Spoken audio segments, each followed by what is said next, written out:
start us off, go ahead and tell me about the crime report that was posted online. I think it was a couple weeks ago now.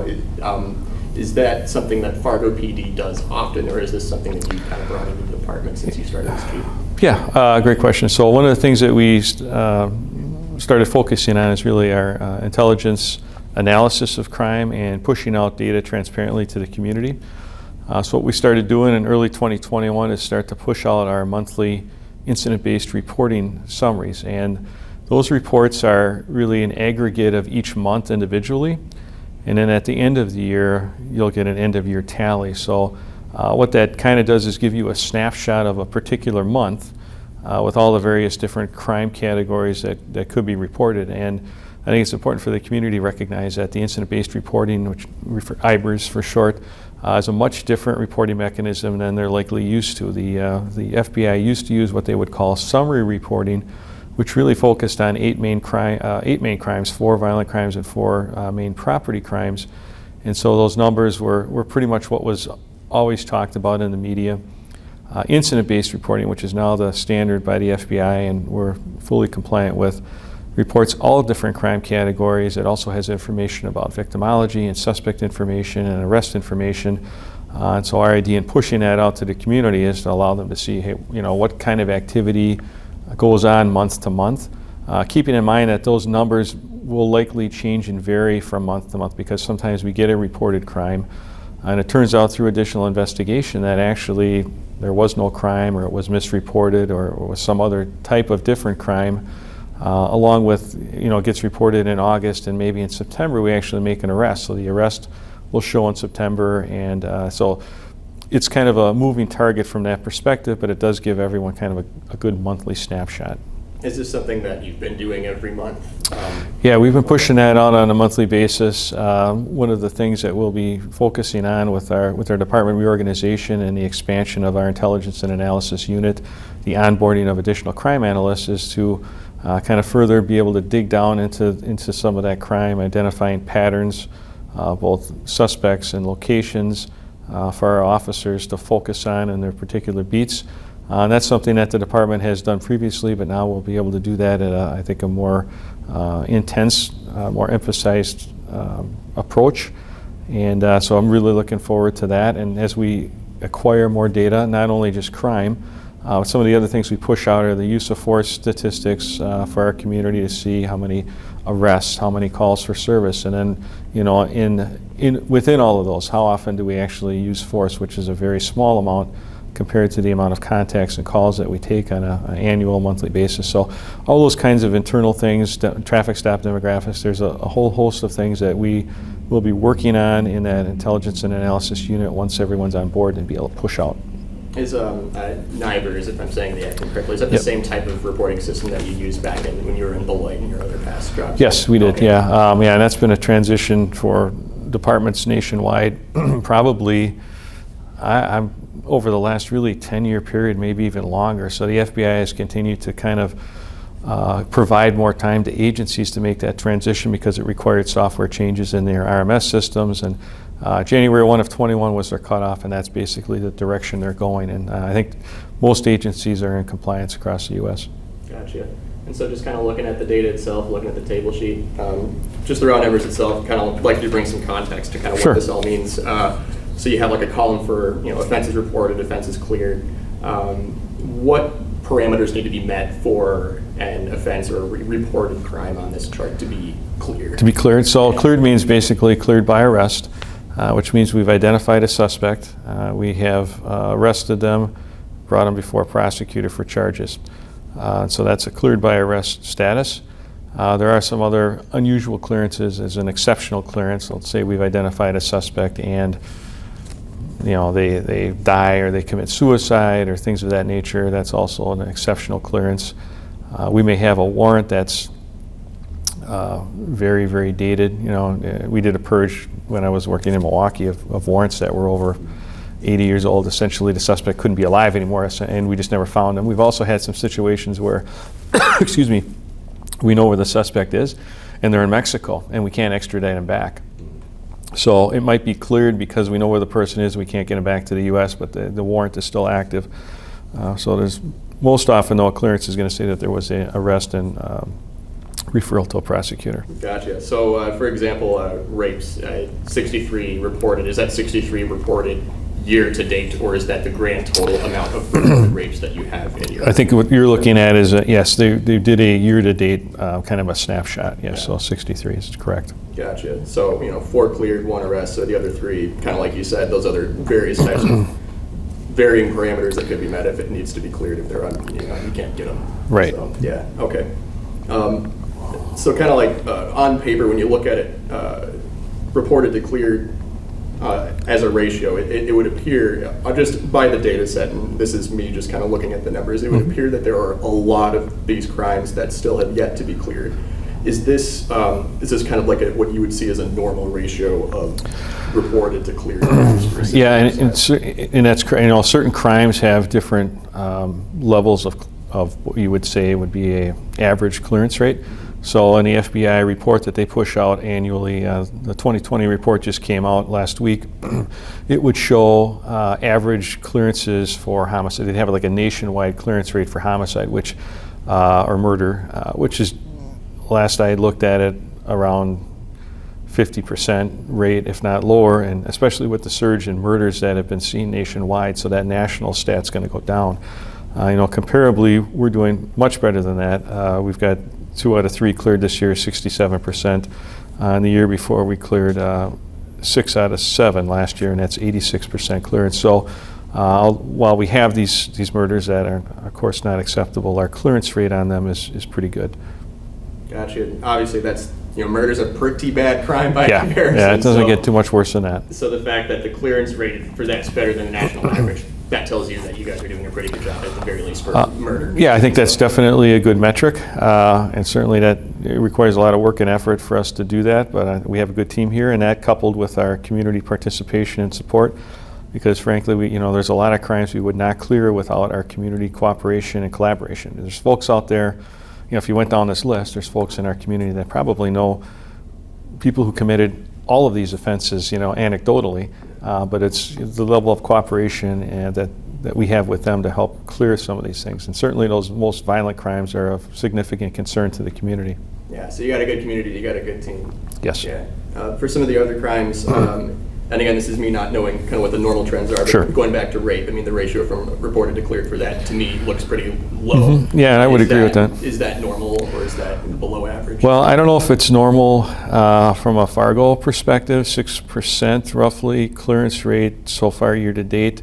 The national average on rape, I don't have off the top of my head, but I would guess it's a little higher than 6%, although there are a lot of, again, we talk about different crimes. Sexual assault, rape is one that can be very difficult for a lot of different reasons. The victims that have to go through that are sometimes traumatized to the point where by the time they have gotten themselves in a position where they can even report the crime, sometimes a lot of valuable evidence is lost. And while we would like to do everything we can to solve the crime, DNA is one of the best pieces of evidence in a sexual assault case, which is why we always try to encourage our victims to report right away and retain clothing and other things that may have evidentiary value on them so that we can help clear the case.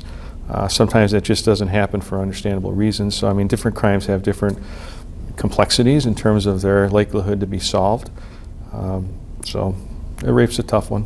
Yeah, no, that makes perfect sense. Getting evidence for that, like you said, is more difficult, not as clear-cut as some of the other types of crimes out there. For like a simple assault, the ratio for that one, that's seems to be like roughly 1/3 of simple assaults are clear. Yep. Is that right about on par with what's normal, what's average? That doesn't seem out of sorts to me at all. And a lot of the simple assaults are, there's a portion of those that are domestic violence related, and there's a portion of the aggravated assaults that are domestic violence related.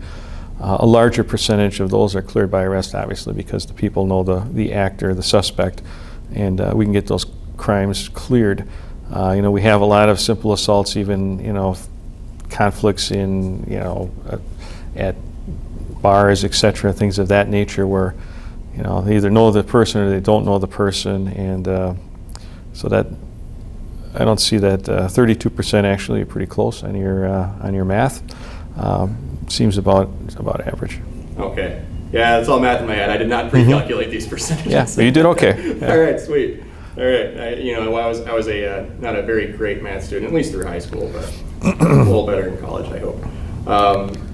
Egg assaults, I think, is a category of interest Yeah, to I the was community. about to ask about that too. Is that kind of like creeping up on like half of them cleared? Is that Yeah, we're at 46%. I think that's a good clearance rate. I'd like to see that a little bit higher. But within that number, I think is an important category that our department had not tracked individually previously. So we don't have a baseline in 2020 to look at. And what I'm talking about is shootings and shots fired. And so a shooting is when someone is actually shot. They are struck by a bullet, projectile of some sort, shotgun, handgun, rifle, whatever that is. And a shots fired incident is where someone has fired an actual firearm at a car, at a house, in the air, no one's been hit.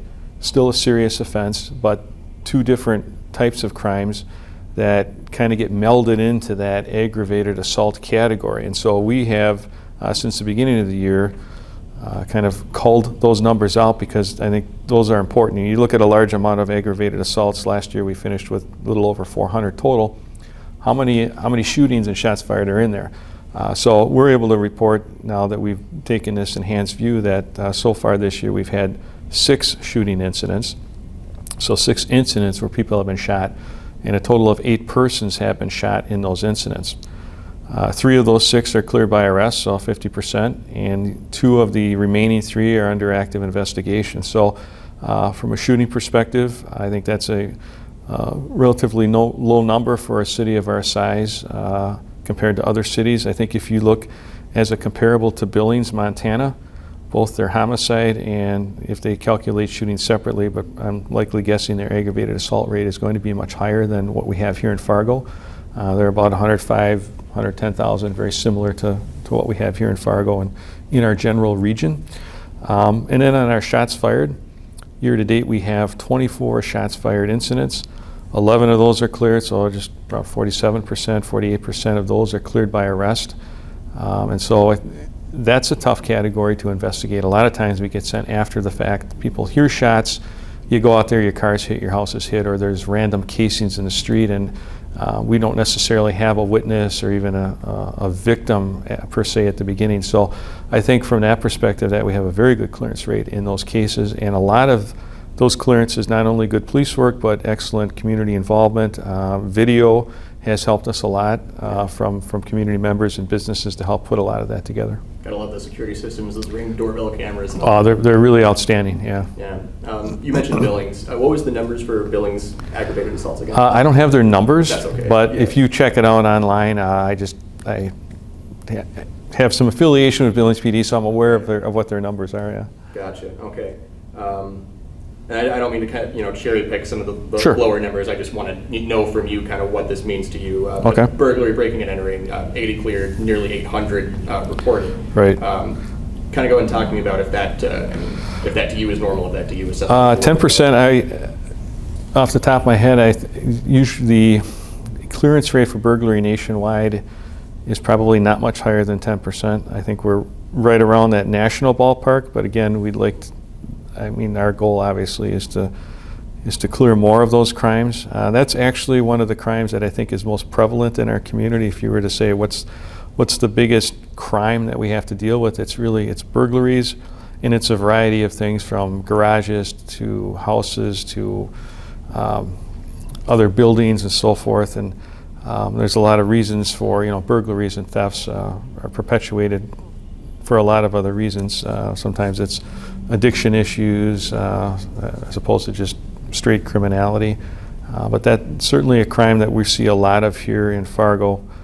We're focused on trying to clear more of them, but I think our 10% clearance rate is very close to a national average. You mentioned addiction issues, and kind of going down the chart, it seems that drug, narcotics, drug equipment violations, more than half of those have been cleared. Is that kind of a highlight for you guys? Right. Well, and that's actually a different. If you notice, it comes under crimes against society. So really, what that is those are cases that are mostly proactive on our part, where we make arrest for someone with drugs or as a result of an active drug investigation. We have a very adept narcotics unit in Fargo PD, and we have some great partnerships regionally in terms of narcotics investigations, and I'm sure you've probably seen the alert from the DEA on the M30s, and we've done some stories on that as well. The fentanyl and the opioid overdose issue is still very large.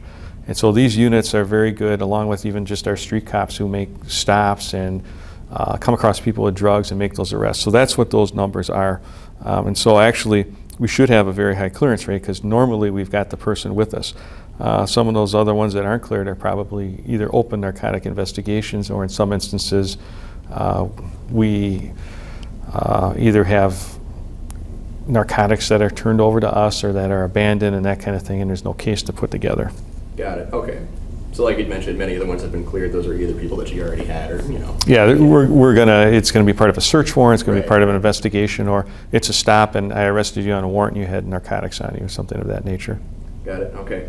And is data for past months available online, or do you guys usually just keep online the most recent? Yes, I believe we should have each month on there. Okay. Yeah, I believe that's what we should have each month to look at. And the thing is, there's a little asterisk in there explaining that the numbers are going to vary and there's some changes to all of that. So I think the big thing is at the end of the year is now we've established a baseline, and when you look at our annual report, that's a baseline for 2022 that we'll be able to compare a little more in depth in terms of some of the violent crimes, shooting, shots fired, that type of stuff. Yeah, varying reasons stemming from COVID. I'm sure last year was a different year for doing what you do. How does this data compare to last year? Is this about the same? Yeah, you know, it looks very similar to last year at this juncture, and which, again, from a national perspective, I think looks very good because we have fortunately avoided a lot of the violent crime surge that some other cities have had to deal with, not just in our region, but you know, across the U.S. So I think that's a good positive note. Yeah. Violent crime surge just from this year, from last year, kind of popping up in other parts of the country. Actually, since 2019, there's been quite a surge across the country, and last year was, I was reading an article earlier this morning, I think they just published that. The FBI said that the homicide rate increase from in 2020 was the largest one in modern history, the largest crime rate increase in that category of crime. So, but again, the national picture is fueled by a lot of hotspot regional areas that, you know, the cities that are really, really having a difficult time with violent crime. Of course, kind of Minneapolis sort of comes to mind. Mentioning Minneapolis, New York, Philly, Portland, yeah. Yeah, grew up in St. Paul. It's kind of, you know, been seeing a lot of stuff happen just from friends and such. So they're having a tough time. Yeah, you know, obviously, murder clearance rate is pretty good for Fargo.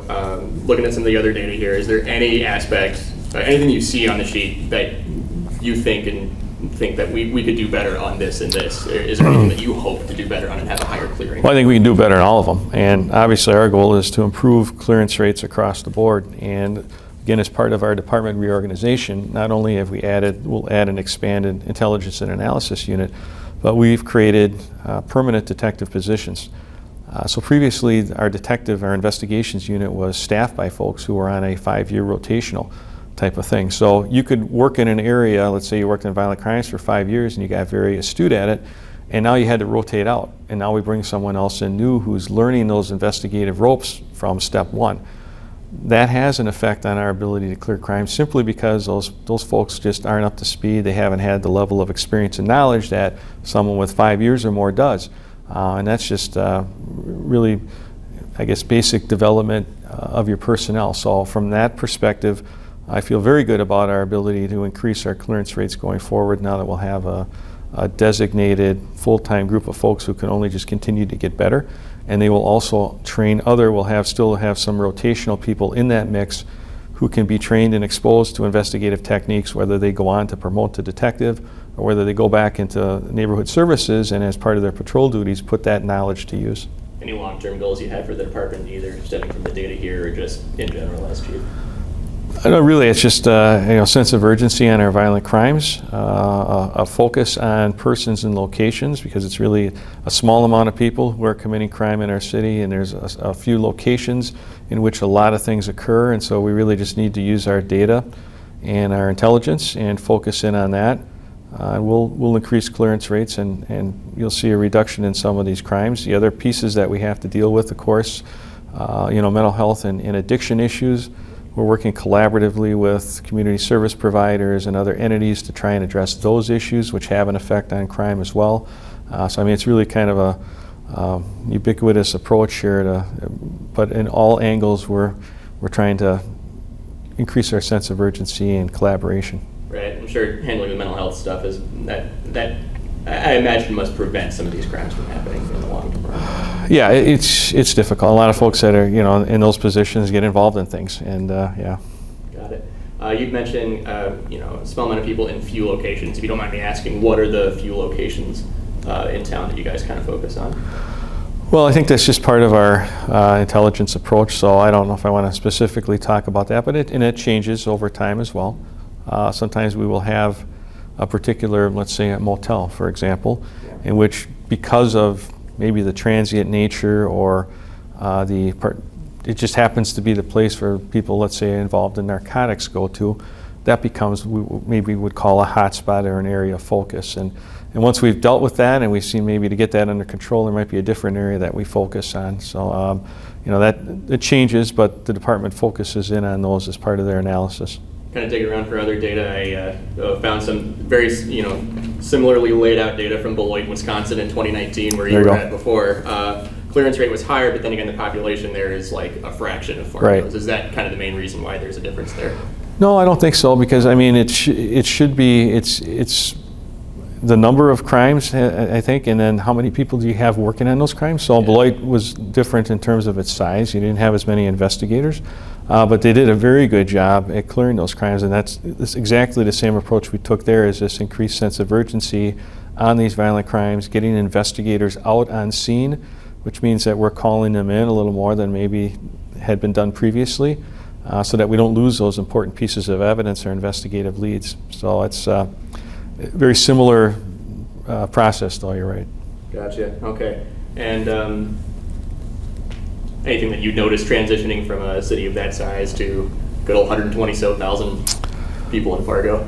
I think the thing that's notable is that there's a lot of similarities in terms of just environment. Again, this is an excellent department, happy to be here. We got a really good community.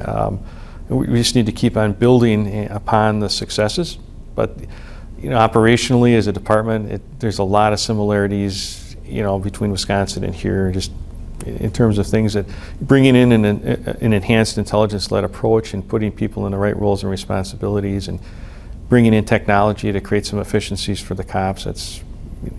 I've seen the same issues in prior departments and really worked to fix that. So. Gotcha.